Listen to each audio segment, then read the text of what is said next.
Hello friends, पिछला video में हमने 12वीं कक्षा के गणित में एक्सरसाइज 6.2 के बेसिक को समझा था। आज हम इसके प्रश्नोत्तर को देखते हैं। तो यदि आपने इसके बेसिक को नहीं देखा है तो पहले उन्हें देख लें, ताकि जब हम इसके प्रश्नोत्तर को करें तो आपको आसानी से समझ में आ सके। तो स्टार्ट करते हैं। हमारा पहला प्रश्न है, एक फंक्शन दिया है 3x + 17 और इसमें पूछा जा रहा है कि यह किसी भी वास्तविक संख्या के लिए निरंतर वर्धमान फलन है, ये आप प्रूफ करो। तो आपको यदि याद हो तो हमने कहा था पिछला क्लास में कि यदि किसी फंक्शन का अवकलज मतलब कि उसको आप डिफरेंशिएट करो और यदि वह डिफरेंशिएशन पॉजिटिव आता है अर्थात ग्रेटर दैन 0 होता है तो उस स्थिति में उसे हम निरंतर वर्धमान फलन कहते हैं। अर्थात इसके सॉल्यूशन के लिए हमें करना होगा, फंक्शन दिया है f(x = 3x + 17), तो हम यहाँ पे लिखते हैं चूँकि f(x = 3x + 17), इसलिए f(x) अर्थात फंक्शन का अवकलज इक्वल डिफरेंशिएशन ऑफ 3x + 17। और यदि हम इसे डिफरेंशिएट करें तो आपने पढ़ा था कि किसी भी कांस्टेंट के साथ यदि फंक्शन आता हो तो कांस्टेंट को हम बाहर निकाल लेते हैं और ये जो इसके साथ फंक्शन लगा हो उसको डिफरेंशिएट करते हैं। अर्थात यदि हम x को डिफरेंशिएट करें तो हमें मिलेगा इसका डिफरेंशिएशन 1, और प्लस है तो प्लस, और आपने पढ़ा था किसी भी कांस्टेंट का डिफरेंशिएशन कोई भी अंक हो उसका डिफरेंशिएशन होता है 0, तो ये हो गया 0, अर्थात ये आपको प्राप्त होता है 3। और आपको पता है कि 3 तो है ग्रेटर दैन 0, अर्थात हमारा फंक्शन का जो डिफरेंशिएशन है यह आ गया ग्रेटर दैन 0। तो यहाँ पे हम लिख सकते हैं अतः f(x) निरंतर वर्धमान फलन है, निरंतर वर्धमान फलन है।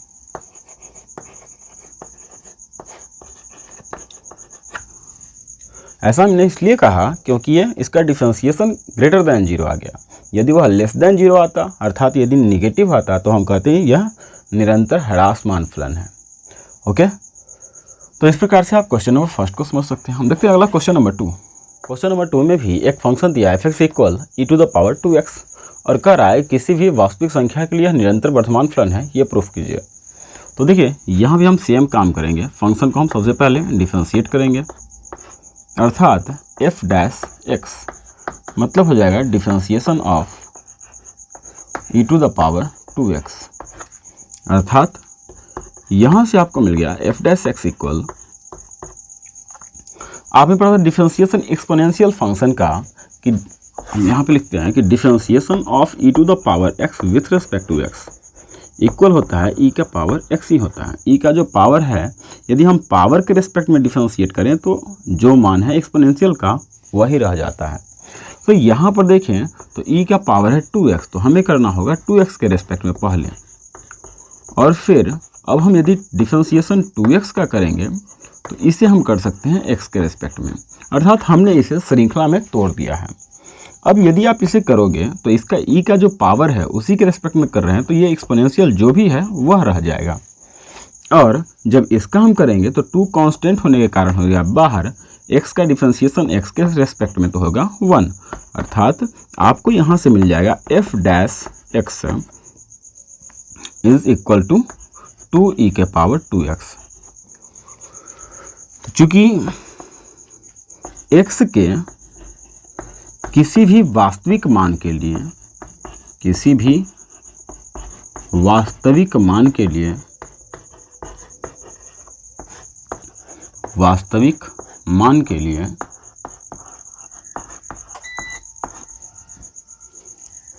f(x) इज ग्रेटर दैन 0, या यहाँ पे आप लिख सकते हो 2e⁻²x इज ग्रेटर दैन 0, क्योंकि x का मान आप प्लस में लो या माइनस में लो, इसका पूरा का वैल्यू आपका पॉजिटिव ही आने वाला है। यहाँ पे हम समझते हैं कि यदि सपोज दैट हम 2e के पावर यदि हम पॉजिटिव कुछ भी लेंगे 2 × 1 तब तो ये पॉजिटिव ही आएगा ना, 2e⁻², लेकिन यदि हम यहाँ पे 2e की पावर यदि हम मान के चलिए कि हम मान लेते हैं निगेटिव में, तो 2 इंटू, यदि आप -1 ही क्यों ना मान लो, तो आपको क्या मिलेगा 2 e के पावर -2, या इसी को आप लिख सकते हो 2/e का स्क्वायर। और ये भी मान जो भी आपको देगा वह पॉजिटिव ही होगा, अर्थात ये पूरा का पूरा आपका ग्रेटर देन 0 हो रहा है। तो हम यहाँ पे कह सकते हैं इसलिए f' इज ग्रेटर देन 0। अतः फिर से हम यही बात लिख सकते हैं, fx r में, क्योंकि ये किसी भी वास्तविक संख्या के लिए धनात्मक होगा, r में निरंतर वर्धमान फलन है, निरंतर वर्धमान फलन है। आप इसमें भी लिख सकते थे fx r में निरंतर वर्धमान फलन है। ओके, इस प्रकार से हम क्वेश्चन नंबर फर्स्ट और सेकंड को समझ सकते हैं। अगला देखते हैं हम क्वेश्चन नंबर 3 में एक फंक्शन आपको दे दिया है fx = sin x, और इसमें आपसे पूछ रहा है, इसमें 3 प्रश्न दिए गए हैं। पहला फर्स्ट क्वाड्रेंट में अर्थात 0 से π/2 में, दूसरा आपसे पूछा गया है सेकेंड क्वाड्रेंट में अर्थात π/2 से π में, और तीसरा आपसे पूछा गया है 0 से π में। तो हम देखते हैं इसको बारी बारी से तीनों क्वाड्रेंट में। तो सबसे पहले इसे जांच करने के लिए तो हमें डिफरेंशिएट करना होगा। तो हम इसके सॉल्यूशन में ये काम पहले कर सकते हैं, f' equal differentiation of sin x with respect to x। यदि आप इसे डिफरेंशिएट करो तो आपको मिलेगा साइन का डिफरेंशिएशन साइन का cos x। अब यहाँ पे यदि हम फर्स्ट प्रश्न को देखें तो आपने पहला प्रश्न पूछा गया है 0 से π/2 में, और आपने पढ़ा है कि फर्स्ट क्वाड्रेंट में ऑल पॉजिटिव होता है। ऑल पॉजिटिव मतलब साइन, कॉस, टैन, कॉट, सेक, कोसेक सब के सब होता है प्लस में फर्स्ट क्वाड्रेंट में। तो हम यहाँ पे लिख सकते हैं चूँकि 0 से π/2 में cos x is greater than 0, इसलिए 0 से π/2 में cos x के जगह पे cos x किसके मान के बराबर है f' के, तो f' इज ग्रेटर दैन 0। अतः fx 0 से π/2 में निरंतर वर्धमान फलन है, निरंतर वर्धमान फलन है।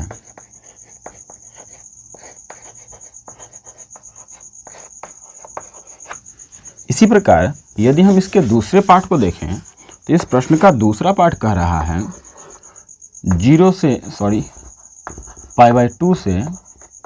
π में, π/2 से π अर्थात π/2 यहाँ तक, तो यहाँ से आपका π/2 हुआ स्टार्ट π/2 से π तक अर्थात सेकेंड क्वाड्रेंट। और आपने पढ़ा था कि सेकेंड क्वाड्रेंट में केवल साइन और कॉसेक यही 2 पॉजिटिव होते हैं और इसके अलावा सब के सब निगेटिव होता है। और इसी शर्त के अनुसार यदि हम यहाँ पर समझें तो हम कह सकते हैं चूँकि π/2 से π में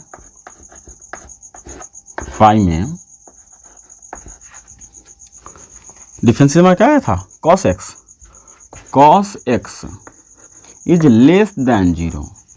सेकेंड क्वाड्रेंट में cos निगेटिव होता है तो लेस दैन 0, तो इसलिए हम यहाँ पे लिख सकते हैं π/2 से π में cos x अर्थात cos x किसका मान है f' का, f' इज लेस दैन 0। अतः fx π/2 से π में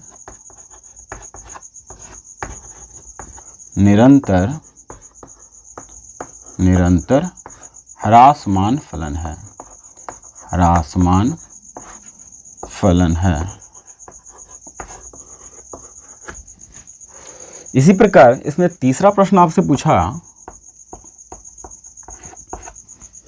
0 से π में, 0 से π में।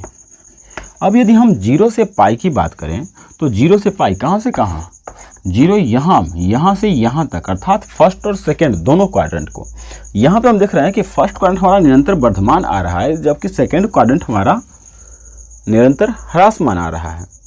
तो बताइए कि पूरा का पूरा यदि हम निकालेंगे तो कुछ में वर्धमान और आधा में वर्धमान है और आधा में ह्रासमान है। तो हमको आपको याद हो तो हमने पिछला क्लास में ही बताया था कि इस प्रकार का हमारा इसके बेसिक में हमें एक्स स्क्वायर का जब हमने ग्राफ प्लॉटिंग किया था तो ऐसे आपको मिला था। तो हमने कहा था कि यदि रेंज ह्रासमान और वर्धमान दोनों का रेंज यदि ले रहा हो तो उस स्थिति में इसका जवाब होगा कि इसका न तो उच्चतम मान, मतलब न तो इसका वर्धमान होगा और न ही ह्रासमान। अर्थात हम यहाँ पे लिख सकते हैं, चूंकि fx 0 से π/2 में निरंतर वर्धमान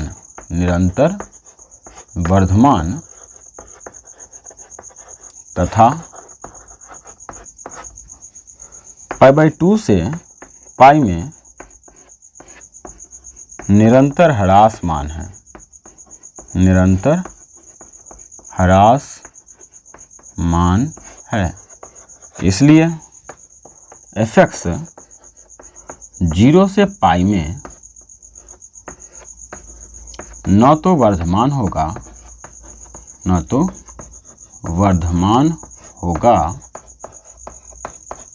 और न ही ह्रासमान। और इस प्रकार से आप क्वेश्चन नंबर 3 के सभी प्रश्नों को आप आसानी से बना सकते हो। अगला हम देखते हैं क्वेश्चन नंबर 4 में एक फंक्शन दिया है fx = 2x² - 3x और पूछा है, पहला इसमें दो प्रश्न आपको दिए गए हैं। एक प्रश्न में पूछा गया है कि किस अंतराल में वर्धमान है और दूसरा प्रश्न में पूछा गया है किस में ह्रासमान है। इन दोनों बातों को आपको बताना है, दोनों अंतराल आपको निकाल के देना है। तो बनाने के लिए सबसे पहले यदि हम इसके सॉल्यूशन की बात करें तो हम यहाँ पे लिख सकते हैं f' equal differentiation of d/dx 2x² - 3x। और जब हम इसे डिफरेंशिएट करेंगे तो हमें मिल जाएगा 2 × 2 कांस्टेंट बाहर। जब हम x² का करेंगे तो आपने नियम पढ़ा था कि जब हम पावर मतलब यदि रहे तो बेस के रेस्पेक्ट में डिफरेंशिएशन करने पर पावर पहले बेस लिख करके पावर में से एक को घटा लेते हैं। तो अर्थात 2 में से 1 घटाएंगे तो 1 ही मिलेगा, -3 कांस्टेंट बाहर और x का डिफरेंशिएशन x के रेस्पेक्ट में होगा 1। अर्थात आपको यहाँ से f' का मान मिलेगा 2 दूना 4x - 3। अब यहाँ पर देखें तो यह बताना मुश्किल है कि यह पॉजिटिव है या नेगेटिव, क्योंकि यह मान निर्भर करेगा x के मान पे। यदि हम x का मान प्लस में लेंगे तो स्वाभाविक बात है कि प्लस में यदि आप लेते हैं 1 2 3 4 कुछ भी यदि लेते हैं तो यह प्लस में मान देगा। लेकिन यदि हम वही x का मान यदि हम माइनस में ले लें तो पूरा वैल्यू माइनस में देगा। अर्थात ये कंफर्म नहीं है कि यह पॉजिटिव है या निगेटिव। तो ऐसा कंडीशन में हमने कहा था कि यदि यह समझ में न आए कि इसका चिन्ह पता न चल पाए यह पॉजिटिव है या निगेटिव, तब आपको लिखना होगा यहाँ से x का मान निकालना f' बराबर 0 की सहायता से। सेकेंड कंडीशन हमने कहा था, फर्स्ट कंडीशन था यदि डिफरेंशिएशन ग्रेटर दैन 0 होता है तो निरंतर वर्धमान, या यदि लेस दैन 0 होता है तो निरंतर ह्रासमान होगा। लेकिन सेकेंड कंडीशन था कि यदि न तो मतलब उसका साइन पता न चले, पॉजिटिव है या निगेटिव है ये पता न चले, तो उस स्थिति में f' बराबर 0 की सहायता से आप x का मान ज्ञात करो। तो यहाँ पे हम लिखेंगे वर्धमान या ह्रासमान के लिए f' = 0 या f' का मान है 4x - 3 और इसके बराबर में कर लेंगे 0। तो यहाँ से आपको मिलेगा 4x = 3 या x का वैल्यू आपको मिल जाएगा 3/4। अब x का मान निकालने के बाद हमने कहा था कि आपको क्या करना है कि इसे आप संख्या रेखा पर आप इसे बढ़ते क्रम में सजा लेते हो। तो हमें पास तो एक ही निकला है x का मान, तो इसे हम यदि संख्या रेखा पर डालें तो एक संख्या रेखा बनाते हैं। यहाँ पर नंबर लाइन लास्ट में होता है इन्फिनिटिव अर्थात अपरिभाषित शुरू में होता है माइनस इन्फिनेटिव, और जितने भी x के मान निकलेंगे उनको सभी को डाल देना है इसके बीच में। अब मेरे पास तो एक ही निकला है 3/4। अब यहाँ पे आपके पास दो रेंज है। अब दोनों रेंज में यह जांच करना है कि किसमें वर्धमान है और किसमें ह्रासमान। तो पहली बात, जांच के लिए आपको हमने कहा था कि आप रफ पेज पे चले जाओ कि किसमें ह्रासमान है और किसमें वर्धमान, इसकी जांच के लिए माइनस। अब देखो यहाँ पे सबसे पहले कि डिफरेंशिएशन हमारा क्या आया था। डिफरेंशिएशन आपका था f' equal to 4x minus 3। यदि हम यहाँ पे x का मान इससे छोटा 3/4 अर्थात ये अप्रॉक्स आपको मिलता है 7.5 के आसपास में, 7.5 4 28 ठीक है। तो इससे छोटा आप 0 भी ले सकते हो, -1 -2 कुछ भी ले सकते हो। यदि हम यहाँ पे मान लेते हैं कि हम यदि इससे छोटा में f' यदि हम यहाँ पे 0 ही ले लें तो कितना आ जाएगा, निगेटिव आ जाएगा। यदि आप 1 ही ले लो, सॉरी इतने कम होना चाहिए, -1 ले लेते हैं तो वो क्या मिलेगा 4 × -1 -3 अर्थात -4 -3, तो ये आपको मिलेगा -7 अर्थात ये निगेटिव हो गया। यदि आप 0 भी लोगे तो ये टोटल पार्ट हो जाएगा 0, आपको -3 मिलेगा अर्थात वो भी निगेटिव ही होगा, अर्थात ये पार्ट हो रहा है हमारा निगेटिव। ठीक इसी प्रकार यदि हम उधर की जांच करें, मतलब कि 0.75 से अधिक पर जांच करें, अर्थात आप 1 2 3 4 जो आपकी इच्छा हो ले सकते हो। यदि हम यहाँ पे 1 ही लेते हैं तो 4 1 जा, यदि हम निकाले f' 1 तो हमें मिलेगा 4 × 1 -3 अर्थात 4 - 3 = 1, और ये होता है आपका पॉजिटिव। तो इस प्रकार से हमें ये मिल रहा है पॉजिटिव। तो इसका मतलब है पहला प्रश्न आपसे पूछा कौन से अंतराल में वर्धमान है, तो हम यहाँ पे लिख सकते हैं अतः f(x) 3/4 से इन्फिनिटी में निरंतर वर्धमान फलन है, निरंतर वर्धमान फलन है। और यदि आप इसे चाहो तो आप ऐसे भी लिख सकते हो f(x) या करके हम यहाँ पे लिख देते हैं f(x) x is greater than 3/4 मतलब 3/4 से अधिक के लिए x का मान यदि 3/4 से यदि अधिक लिया जाए तो उस स्थिति में फंक्शन क्या है, निरंतर वर्धमान है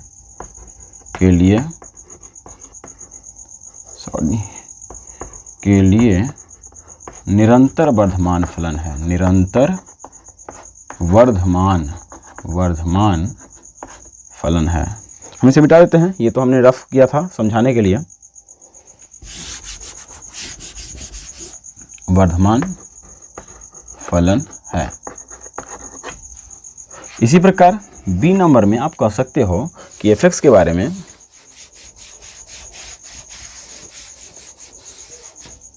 बी नंबर जो है किसके लिए ह्रासमान है, तो यहाँ पर देखिए इसमें निगेटिव आ रहा है, तो यहाँ पे बोल लिख सकते हैं f(x) जब भी हम रेंज लिखते हैं तो ये बात आप ध्यान में हमेशा रखिएगा कि मिनिमम से मैक्सिमम की ओर लिखा जाता है। तो मिनिमम है यहाँ पे -∞, तो -∞ से 3/4 में निरंतर वर्धमान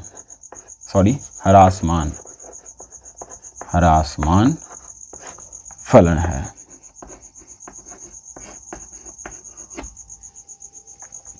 और इस प्रकार से आप आसानी से इस एक्सरसाइज के सभी प्रश्नों को सॉल्व कर सकते हो।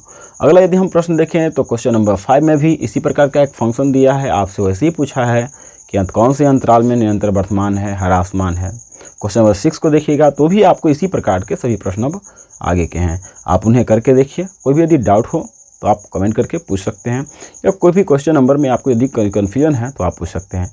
नेक्स्ट डे हम अगला एक्सरसाइज का बेसिक समझेंगे। तो मिलते हैं नेक्स्ट डे, तब तक के लिए गुड बाय।